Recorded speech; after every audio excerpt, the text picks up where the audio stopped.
Yes, ladies and gentlemen, this is a Gelgoog. It's the Gelgoog from the universe you decided to sleep at 10 p.m. instead of 2 a.m. right now. The Gelgoog from the universe where you decided to take the train instead of walking. And the Gelgoog where you decided to finish your backlog instead of buying more kits. This is the high-grade Sugai's Gelgoog from Mobile Suit Gundam Gquuuuuux, and it is so far the best kit I've built from this series. Let me show you why. So coming in at an SRP of 2,200 yen, we have the third kit in the high-grade Gquuuuuux line, the GMS-01 Sugai's Gelgoog. So at the front of the box, we have an illustration by Kenko and the background image by Kumaguro. The box art showcases the two Gelgoogs as seen in episode 4 of the anime. Here at the sides, we have the kit and its name, Sugai's Gelgoog. It is number 3 in the Gquuuuuux line. At the top of the box, we have the front and rear view of the kit all painted up, with a small photo of the kit unpainted. Judging by this, it looks like the kit is quite color accurate out of the box.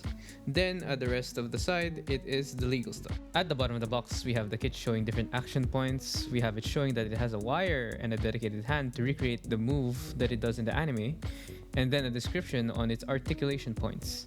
Then we have the gimmicks, where you can store all the weapons at the back skirt, and an overview of all the stuff that it comes with out of the box. So opening the box, we have 3 bags of runners and the manual. At the front of the manual has the kit and its description. Essentially, this Gelgoog is a mass production mobile suit developed by Zeon trying to reverse engineer the Gundam which they stole in this timeline. Inside, we have the typical runner list, but interestingly, we have one leftover piece. I wonder what that's for.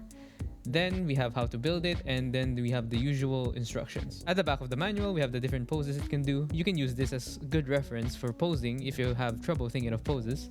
We can also make the double beam saber, which is much like the beam Naginata the original Gelgoog has.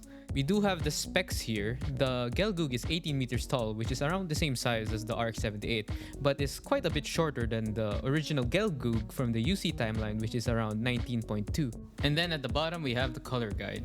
Not a lot of colors used here, actually. Now let's take a look at the runner, shall we? We have runner A in multiple colors. It is labeled Gelgoog Gquuuuuux. Then here we have runner B in multiple colors as well. Then we have runner C all in white for some armor parts and the beam saber. Then we have runner C2 all in white also for some armor parts. Then we have runner D1 in dark gray for some frame parts and the accessories. Then we have runner D2 in the exact same dark gray also for the frame parts and more accessories. Then we have runner E in this blue for the head sensors. Interestingly, it's not in clear. Then we have runner SB6 for the clear beam saber parts. It's a little bit shorter than usual. We have a wire for the grappling hook, and then we have a sticker decal for the witch emblem. Now let's check out the build. Let's start with the head. For a total of 8 pieces, the construction is very nice. We don't have any seam lines. The sensors are also fully color separated in this blue, though weirdly, it is not in a clear blue, rather just an opaque blue. Still looks pretty good though. Now for the torso, we have a total of 20 pieces. The construction has this nice shoulder joint gimmick, making it more articulated. We also have no notable seam lines. The color separation is really good as well. The yellow, the gray, the whites, and the reds, it all builds up really well. Be careful though with these protruding parts of the color. They do get in the way sometimes, and be careful, you might break it if you drop it or something. Besides that, the torso looks really good and builds really nicely. For the arms, we have 14 pieces for each one. The construction of this is mostly pretty similar to the high-grade Gquuuuuux. Specifically, the elbow joint is the same style and also the upper bicep. We also have some hard points where the shield bits connect, but you can also place other stuff for kit bash purposes. The shoulders do have this big gap at the top part, which is an interesting design choice, but I do think it will make some good shoulder raising poses in the future. For the waist, we have a total of 8 pieces. The construction is pretty simple. We got a huge gray piece, then you place the armor on. However, the front skirts and side skirts are one piece similar to the Gquuuuuux, and you attach the little Gundam style yellow bits after. Now for the most complicated section. The legs are a whopping 34 pieces each, which is quite a bit for a high grade. However, it all does have a purpose, and the end result is great. The hip joint is very unique. It's like a ball joint, but you build the ball part within the armor already, and the ball is made of 2 pieces with a peg so you can rotate it as well. We'll see later what this means for the articulation. Another great thing are these yellow tanks inside the armor. They really look nice and gives the legs a more industrial type of look. The feet are also pretty unique. The ankle joint is something I haven't seen in an HG. It's like a double peg. It can move side to side and up and down pretty well. And for the feet, I don't know if it's just me, but it kind of looks like an Astray red frame feet. Overall, the legs were really fun to build, and it's definitely the highlight point of the build experience. The last part of the mobile suit are the backpack thrusters. They are made out of 8 total pieces. The left and the right wings are identical, you just flip the attachment point. I do like the gray part sticking out, but we do have a seam line on the middle of each wing. Lastly, we got the accessories. The beam rifles are made of 2 pieces, and the beam saber as well, 2 pieces. And then we have the adapter. Putting it all together, the build experience is top-notch. Like the past Gquuuuuux high grades, the build is very unique, but this one isn't dragged down with the usage of stickers. This kit has become one of my favorites in terms of build experience for a high grade. There was not a moment of boredom, I fully enjoyed it. The build is also very solid, no real loose parts, and the joints are strong. You also won't find any real bad seam lines, color inaccuracies. Overall, really fun build, especially for the price. Definitely worth it so far. For the aesthetics, this kit looks so good out of the box. There are no color correcting stickers, which is great, though you do get the witch decal if you want to place it. Checking for color inaccuracies compared to the promotional images, it seems that the circles at the side skirts are supposed to be yellow, and at the backpack, these sections should be gray. So for a high grade, this color accuracy and separation is top notch. It really looks good without any work at all. That being said, extra effort goes a long way here. Panel lining, painting, top coating, decaling will make it look even better. The proportions of this kit is also great. It kinda gives a more muscular look, especially the legs. He definitely doesn't skip leg day. For some size comparisons, here it is next to the Gquuuuuux and the Police Zaku. So it's a bit shorter, especially for the Gelgoog name. Now for the elephant in the room. This is called the Gelgoog, and if you aren't familiar, this is what a Gelgoog looks like from the original UC timeline. As you can see, there's no real similarity in terms of looks except for the head, but everywhere else it just looks like a GM. But if you read into it more, this kit in terms of lore is a mass production reverse engineered version of the Gundam which they stole in this timeline, which is similar to what a traditional GM is, but this instead was made by Zeon, hence why it's called a Gelgoog. Also, the Gelgoog in the original timeline was developed to rival the RX-78 and introduced the first beam weapons in a Zeon mobile suit, so in spirit they're kinda similar. Lore tangent aside, the seam lines are only here at the calves, the one here at the thigh is part of the design, the one at the back collar is disguised as a panel line, and lastly, the main notable seam line is here at the backpack wings. Confusing name or not, this kit looks amazing out of the box. It truly is stellar what they can do with such few parts. I kinda wanna do a custom on this now. You guys wanna see that? Comment below some ideas. For the gimmicks and accessories, we have a decent selection. We have 2 beam rifles, a beam saber, 2 beam effect parts, an adapter to attach all of them into the mobile suit, the grappling hook, and of course 4 hands. Looking closer at the hands, we have 1 square holding hand for the right, then for the left we have 1 square holding hand, 1 open dynamic hand, and 1 more open hand with the hole for the wire. The beam rifles are pretty simple. They're both made out of 2 pieces each, but they do look pretty good and the seam line is hidden so you can't even see it.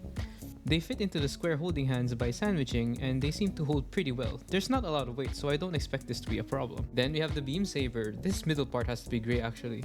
It looks like it can only shoot from one point, but actually it can do it both ways to make a double beam saber, much like the beam Naginata found in the original UC Gelgoog, so that's a nice touch.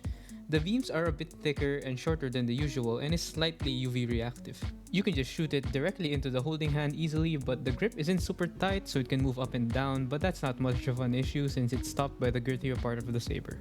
Then we have its most unique gimmick that was highlighted well in the anime, the grappling hook. So we have this wire with the hook at the end. You attach this to the hand with the hole on the fingers. Since it is lightweight, it has no problems posing the wire around. You can really make some dynamic poses, much like in the anime. Lastly, the adapter allows us to put the rifles and beam saber onto the back skirt. It is a simple mechanism, no moving parts, but it is pretty solid. And it's really nice that we can store most of the stuff on the mobile suit. Now let's see how this kit moves. The head is on a ball joint at the base of the neck and has rotation at the top, so it can look up and down pretty well. It has a hard time fully rotating because the collar sort of blocks it, so you have to twist it a bit. The shoulders have great articulation. It can go up and down to basically vertical. The shoulder joint also has this gimmick where it can pop out for even more poses. The shoulder can also rotate 360. Then at the upper bicep, like the Gquuuuuux, it can rotate all the way as well. The elbow is a single joint, but it can give you a good bend still. The hand is on a ball joint, pretty standard, and the shield is on a peg, which means you can rotate it. At the torso, there's even more articulation. We get a great forward ab crunch and an even better backward bend. The waist is on a ball joint, so you can rotate it and get a little bit of movement side to side. The front and side skirts are combined. It's on a ball joint there at the back skirt, so you can move around, and it really won't get out of the way of the legs. The back skirt is also static. For the legs, let's see if the ball joint limits the movement. Initially, it seems like it does, but if you move it at an angle and use the extra movement it has, you can get it to an almost full split. Rotation-wise, this is probably a weak point. It can go outwards a little bit, but it can't spread as much as you would like, though in practice, this doesn't really limit posability all that much. The thruster here at the thigh can move up and down. The yellow piece also rotates with it. We get a nice double joint knee bend. Make sure to move the thigh thruster though out of the way first. Now for the ankle, it has great articulation up and down and inwards and outwards. Actually very good. But it can't rotate. Like literally, it is incapable of rotation. That's a bit disappointing. The feet though have this toe bend which is very good, rare for a high grade. For the backpack, the wings can go up and down and it is all connected via a ball joint so it can move around a little bit and rotate around the ball. Overall, the articulation has its high highs and low lows. I wish the ankle could rotate. I think that's the weakest point as it really limits the ground posability. But if you've seen the anime, this thing is made to be up in space doing crazy maneuvers and it does that in spades. The limitation of the articulation doesn't really exist once it's on an action base and it really shines. The grappling hook is really fun to pose with. It can really do some anime-like poses. So in the ground, quite limited, but in the air it goes incredibly hard. Now let's summarize this with my likes and dislikes. And let's start with what I like. The build experience is fun and unique, very typical for the Gquuuuuux line. Second, the kit has great color accuracy out of the box. There are no color correcting stickers and you barely have to do anything to get the full good look. Third is the mostly great articulation. Besides the hip spread and the ankle rotation, everything else about this kit is just top notch for a high grade. You can do most poses, especially in the air. Fourth is the overall build structure. It is solid as a rock. There are no loose pieces, no loose joints, so you won't have a hard time moving it around. Lastly, with the price of 2,200 yen SRP, it is very affordable. And the build experience and all the stuff you get out of the box, it's definitely worth it. Now for what I dislike, we only have a few things actually. First and probably the most prominent flaw of this kit is the limited ankle rotation. It makes posing this kit on the ground a little bit tricky, not impossible, but it limits it quite a bit. This kit was really designed to be on an action base. Next is the limited hip spread. In practice, this is a pretty tiny flaw because when I was posing it, I really didn't find it to be a problem. And that's it. That's all the flaws actually. As you can tell, this kit is one of the best high grades I have built and is one of the best in the line so far. It is up there with the Calibar and the Moon Gundam, especially that this is just a grunt suit that only costs 2,200 yen. So I'm definitely gonna give this kit a great recommendation, just to make sure to get an action base to reach its full potential. This kit is really peak and I hope you guys enjoyed the review. If you have any more questions about this kit, feel free to comment below. Thanks for watching.